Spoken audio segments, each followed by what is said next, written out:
talk about happier Wallaby times. Let's do it. So the best ever Wallabies run was actually in the 90s. So 1994, you can see the data up here. And they played it twice against Ireland, who they took it off of. And then a couple of matches against Italy. And actually, that's the Italy of the early mid-90s, right? So they're probably not real strong. Samoa, New Zealand, pretty good there, right? Like 2016 went over New Zealand.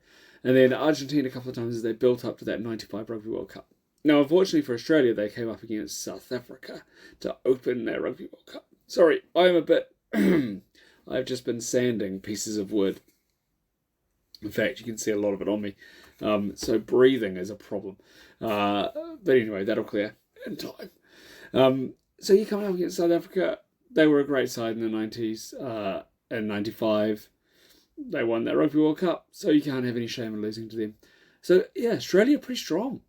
And then when did they most recently hold it? Well, the Wallabies held it in 2021. And it's kind of interesting. They actually ended the kind of undisputed run of the Springboks when they had won the 2019 Rugby World Cup. So obviously you keep the Rugby World Cup for the full years, for 4 years. But you only get to retain the linear world title as long as you win. And I think they had, and this is my head, but I think it was Georgia and England. And then they beat Australia in their rugby championship of 2021, and then Australia beat them in the second match.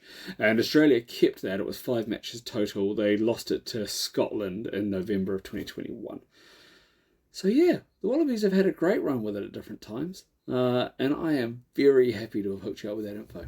Ciao, ciao.